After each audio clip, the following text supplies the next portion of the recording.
Pernah nggak sih kalian kepikiran, apa sih yang sebenarnya penting saat kita udah mulai menua? Waktu dulu saya pindah ke panti jompo di usia 80, saya pikir saya udah tahu banget apa yang bakal dihadapi. Tapi setelah setahun tinggal di sana, ternyata penuaan itu penuh kejutan. Ada yang menyenangkan, ada juga yang bikin susah, dan ada beberapa hal yang benar-benar merubah cara pandang saya tentang hidup. Nah, di video kali ini, saya mau share 7 hal yang saya pelajari selama setahun di panti jompo. Pelajaran-pelajaran ini bisa banget bantu kalian atau orang yang kalian cintai buat menjalani proses penuaan dengan lebih bijak dan anggun. Beberapa insight mungkin udah kalian duga sebelumnya, tapi ada juga yang bisa ngerubah cara pandang kalian soal menua. Pokoknya, setelah nonton video ini, kalian bakal dapat pemahaman lebih dalam tentang gimana caranya menua dengan baik, dan siapa tahu kalian bisa lihat masa depan dengan perspektif yang baru.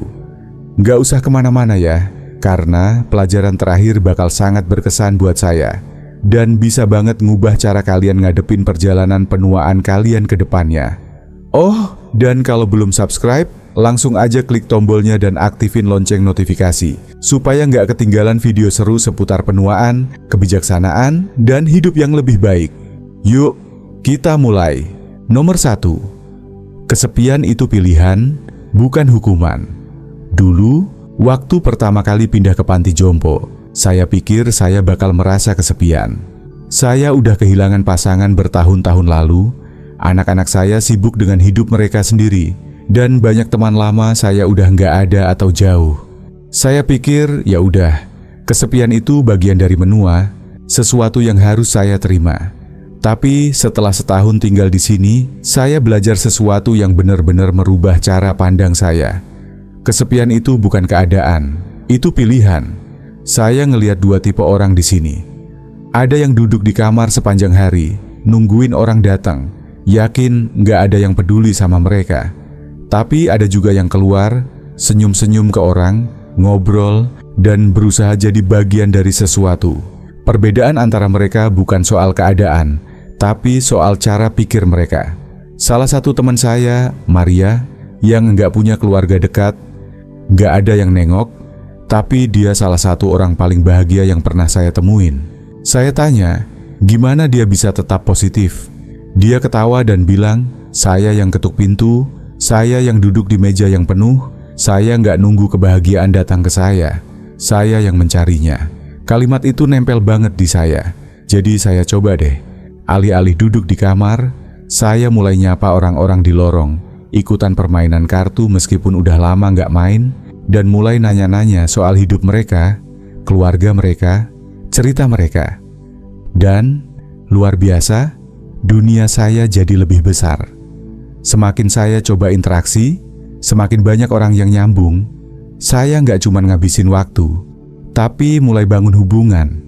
Saya akhirnya ngerti, kesepian itu bukan soal sendirian, tapi soal kita memilih untuk tetap terputus. Selalu ada kesempatan buat ngobrol, ketawa, dan terhubung, tapi cuman kalau kita berani ambil langkah pertama. Jadi, kalau kalian merasa kesepian, coba tanya diri sendiri, apakah saya nungguin orang lain datang ke saya, atau saya yang nyari mereka?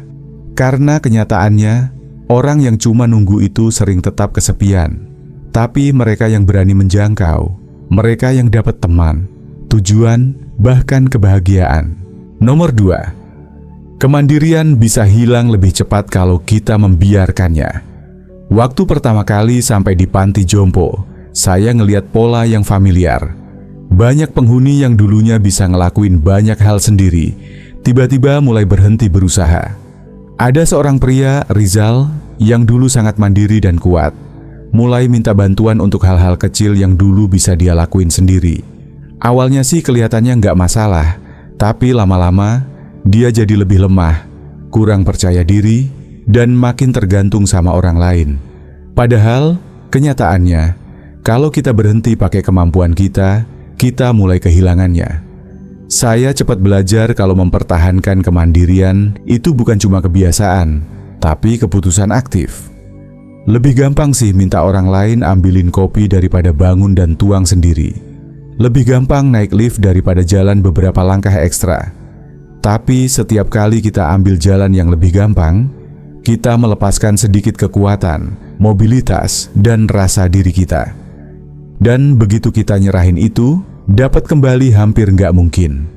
Makanya saya bikin aturan untuk diri saya sendiri. Kalau saya bisa ngelakuin, saya bakal ngelakuin. Walaupun lebih lama, walaupun nggak nyaman, walaupun kelihatannya nggak perlu. Saya naik tangga kalau bisa. Saya pakai baju sendiri tiap pagi tanpa bantuan. Saya berdiri dan bergerak meskipun kadang nggak pengen. Ini bukan soal nunjukin apa-apa ke orang lain. Ini soal mempertahankan apa yang saya punya selama mungkin. Penuaan itu nggak bikin kita kehilangan kemandirian dalam semalam, tapi perlahan-lahan, lewat keputusan-keputusan kecil yang kelihatan sepele. Selama minggu, bulan, bahkan tahun, semua itu menumpuk. Saya udah ngelihat orang-orang yang tanpa sadar nyerahin kemandirian mereka, cuman karena nggak berusaha untuk mempertahankannya. Jadi, kalau kalian masih tinggal sendiri, jangan biarin kenyamanan nyuri kemampuan kalian. Gerak, regang, angkat, berdiri, apapun yang bisa kalian lakuin, terusin aja. Karena kalau kalian berhenti, kalian mulai masuk ke zona yang bikin kalian butuh bantuan buat semua hal. Dan itu tempat yang pasti nggak pengen kalian tuju. Nomor 3, kesehatan menurun kalau rutinitas hilang.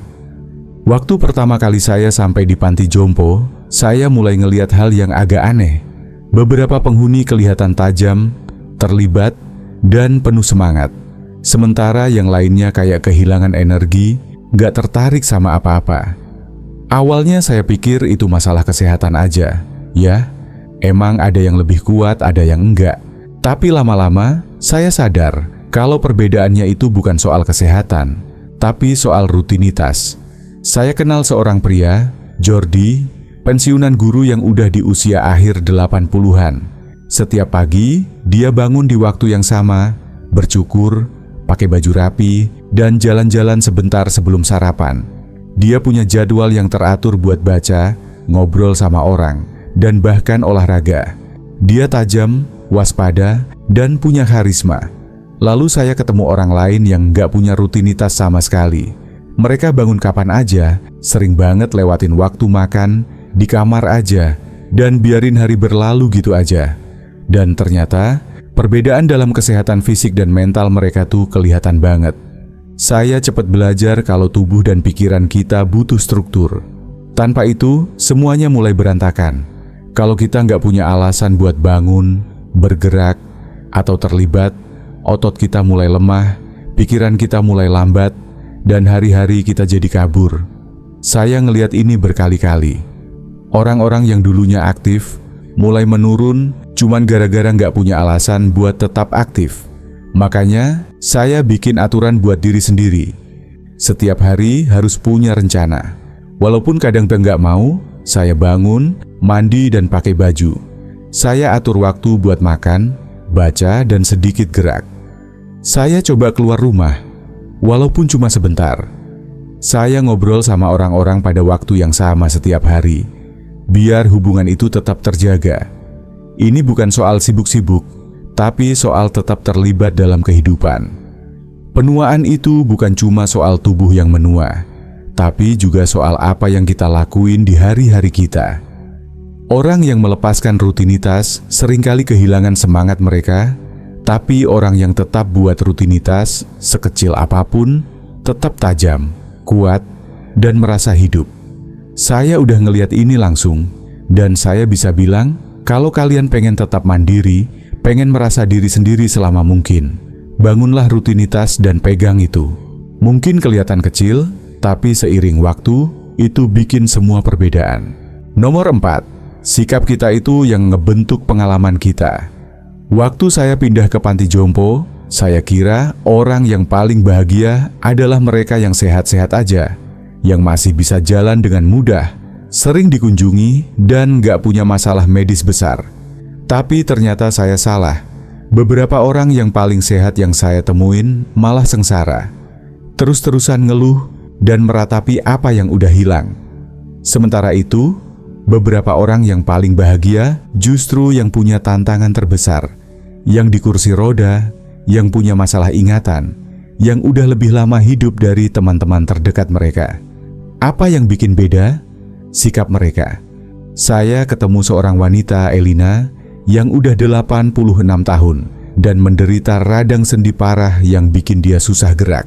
Dia bisa aja ngabisin waktu dengan fokus ke rasa sakit, keterbatasan, dan merasa nggak adil. Tapi nggak. Setiap pagi dia nyapa orang-orang dengan senyuman, tanya kabar mereka, dan nggak pernah nyia-nyiain kesempatan buat bagi kata-kata baik. Dia bilang ke saya, kebahagiaan itu bukan soal apa yang terjadi sama kamu, tapi gimana kamu memutuskan buat ngelihat sesuatu. Itu nyantol banget di saya, karena saya juga ketemu orang-orang yang punya jauh lebih sedikit masalah daripada Elina, tapi mereka pahit. Terus-terusan ngeratain apa yang hilang dan ngebandingin hidup mereka dengan apa yang dulu mereka punya. Sebenarnya kalau kita terus-terusan fokus ke apa yang hilang, kita nggak bakal pernah bisa nikmatin apa yang masih kita punya. Penuaan itu bawa perubahan, itu nggak bisa dihindari. Tapi apa yang kita pilih buat fokusin itu yang ngebentuk pengalaman kita tiap hari. Saya selalu ingatkan diri sendiri, saya bisa pilih buat fokus ke apa yang saya rindukan, atau saya bisa fokus ke apa yang masih saya punya. Saya bisa ngeluh tentang apa yang susah, atau saya bisa bersyukur atas apa yang masih mungkin. Saya bisa biarin masa lalu mendefinisiin saya, atau saya bisa terima apa yang tersisa di masa kini. Saya udah belajar, kebahagiaan itu bukan sesuatu yang terjadi begitu aja, tapi sesuatu yang kita ciptain, sesuatu yang kita latih. Dan orang yang menua dengan baik bukan mereka yang punya keadaan terbaik, tapi mereka yang punya pola pikir terbaik. Kalau kalian bangun tiap pagi dengan ekspektasi hari bakal buruk, ya emang bakal gitu. Tapi kalau kalian bangun dan pilih buat nemuin hal baik di hari itu, kalian pasti bakal nemuin. Sesederhana itu. Nomor 5. Kunjungan keluarga nggak bisa diprediksi, tapi persahabatan itu yang benar-benar bikin kita terus maju. Ketika pertama kali saya pindah ke panti jompo, saya pikir kunjungan keluarga bakal jadi hal yang paling saya tunggu-tunggu setiap harinya. Dan memang awalnya begitu. Bisa ketemu anak-anak, cucu-cucu, dan dengerin kabar terbaru dari mereka. Itu memberi saya sesuatu untuk dinanti. Tapi lama-lama, kunjungan mulai jarang. Kehidupan mereka sibuk, jadwal jadi padat, dan kadang bisa berbulan-bulan tanpa ada yang datang. Awalnya sih, itu bikin saya sedih. Saya nunggu, berharap, dan kecewa saat telepon nggak berdering. Lalu saya mulai nyadar sesuatu. Orang-orang yang cuma nunggu kunjungan keluarga, seringkali jadi yang paling kesepian. Tapi orang-orang yang membangun persahabatan di panti jompo, mereka selalu punya teman buat diajak ngobrol. Selalu ada orang yang bikin mereka senyum.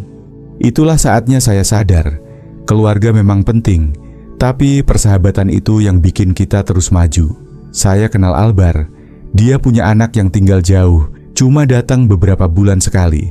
Tapi Albar nggak pernah terlihat sedih atau kesepian. Setiap pagi dia ngopi bareng teman-teman, main kartu di sore hari, dan selalu ada orang untuk diajak tertawa. Suatu hari saya tanya gimana dia bisa tetap positif meski jarang ketemu anaknya. Dia jawab, saya berhenti ngitung kunjungan. Saya mulai ngitung orang-orang yang ada di sini setiap hari. Itu yang bikin semuanya berubah. Alih-alih fokus sama kapan keluarga datang, saya mulai fokus sama orang-orang di sekitar saya. Saya coba duduk bareng kelompok yang berbeda saat makan, tanya kabar tetangga, dan ikutan kegiatan meskipun kadang pengen diem di kamar aja. Dan semakin sering saya lakukan itu, semakin sedikit saya merasa kesepian. Keluarga kita memang sayang, tapi mereka juga punya kehidupan dan tanggung jawab masing-masing. Seberapapun mereka peduli, mereka nggak selalu bisa hadir sebanyak yang kita harapkan. Itu bukan berarti mereka nggak peduli, itu cuma kehidupan. Tapi kita punya pilihan, kita bisa merasa terlupakan, atau kita bisa bangun hubungan di tempat kita berada. Saya udah lihat banyak orang, mereka yang cuma duduk nunggu kunjungan keluarga, seringkali kecewa. Tapi mereka yang berusaha berteman, jadi bagian dari sesuatu, dan membangun hubungan dengan orang-orang di sekitar, mereka justru yang berkembang. Karena pada akhirnya, cinta bukan soal siapa yang ada hubungan darah sama kita, tapi siapa yang ada untuk kita, siapa yang peduli, dan siapa yang bikin dunia kita nggak terasa sepi. Dan seringkali, orang-orang itu bukan mereka yang berbagi darah sama kita, tapi mereka yang berbagi hari-hari kita. Nomor 6. Masa lalu jadi lebih jelas, tapi masa kini tetap penting. Salah satu hal aneh tentang menua adalah gimana masa lalu terasa lebih nyata daripada masa kini. Saya bisa ingat dengan jelas masa kecil saya, aroma dapur ibu, lagu-lagu yang diputar di radio, suara tawa teman-teman waktu masih kecil. Tapi kalau ditanya apa yang saya makan siang kemarin, saya harus mikir dulu.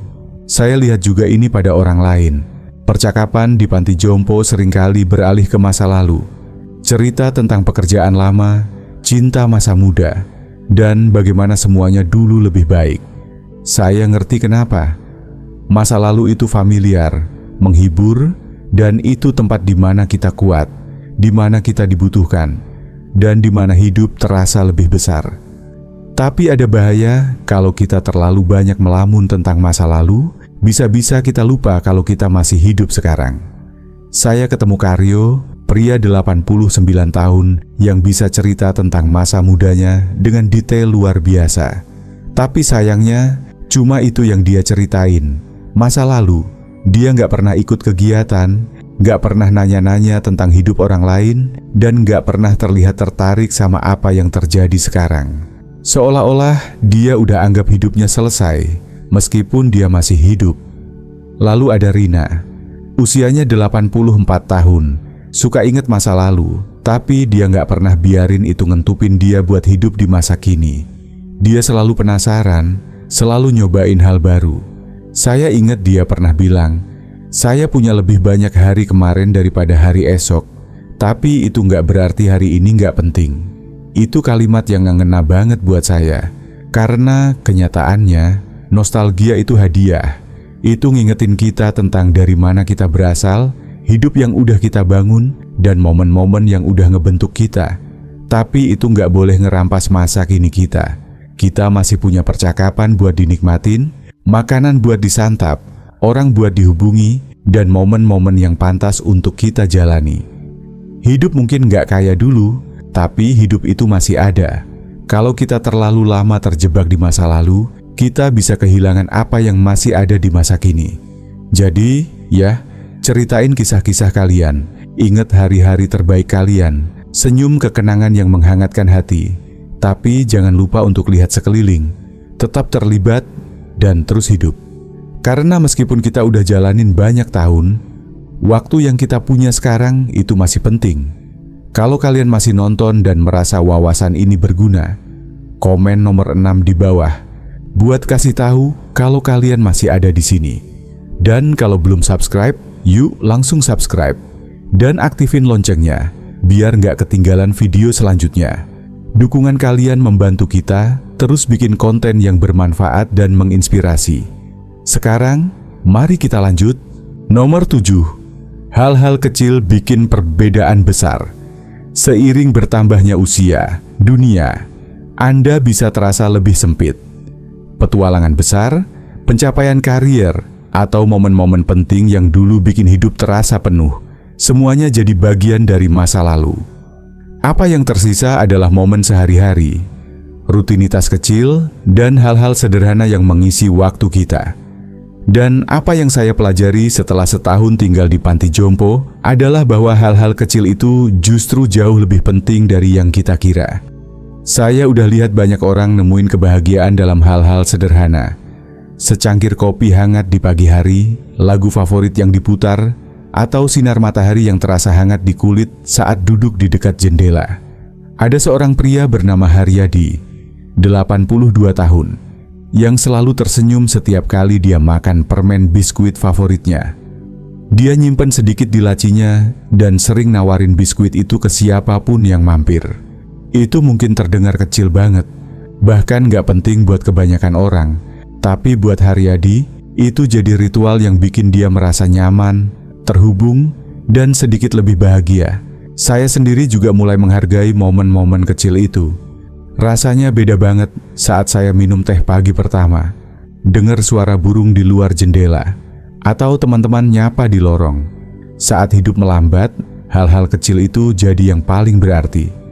Dan saya udah lihat, orang-orang yang bisa menikmati hal-hal sederhana ini, yang meluangkan waktu buat nikmatin kegembiraan kecil di sekitar mereka, mereka adalah yang paling bahagia. Sebaliknya, saya juga lihat orang-orang yang cuma fokus sama apa yang nggak mereka punya lagi, perjalanan yang nggak bisa mereka lakukan, makanan yang nggak bisa mereka makan, atau hal-hal yang dulu bisa mereka lakukan, tapi sekarang nggak bisa. Dan semakin mereka fokus ke apa yang hilang, semakin mereka nggak bisa lihat apa yang masih ada.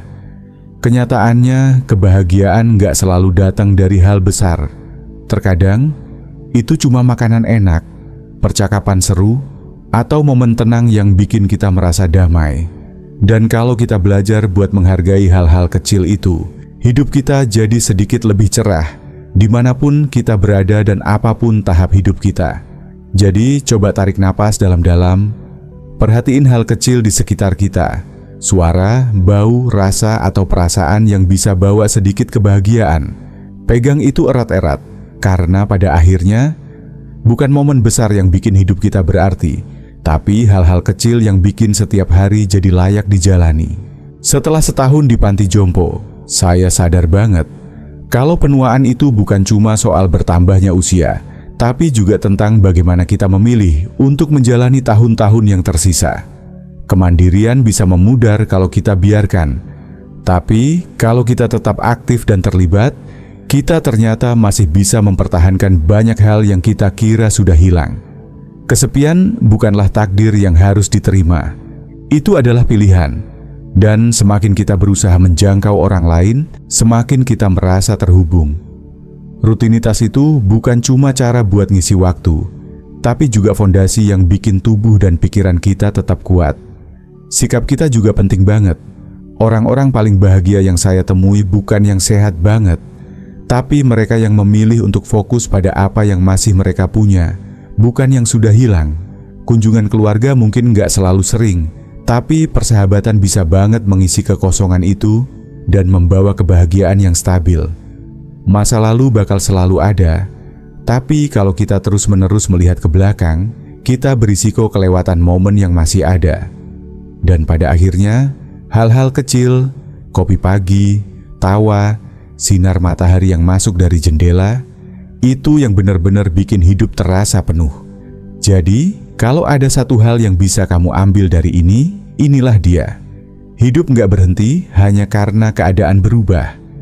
Masih ada ruang buat koneksi, buat tumbuh, dan buat bahagia, asalkan kita mau menerimanya. Terima kasih sudah bergabung dengan kami hari ini. Kami ingin banget dengar dari kamu. Tinggalkan komentar di bawah, dan share satu hal yang kamu pelajari hari ini, serta bagaimana kamu berencana untuk menggunakannya dalam hidup kamu. Pendapat kamu sangat berarti buat kami, jadi jangan ragu buat berbagi. Bacain komentar kamu, itu jadi motivasi besar bagi kami. Kalau kamu merasa video ini bermanfaat, jangan lupa like, subscribe, dan share. Dukungan kamu membantu kami terus bikin konten yang berguna dan inspiratif. Terima kasih sudah nonton, dan kami harap bisa ketemu kamu lagi di video berikutnya.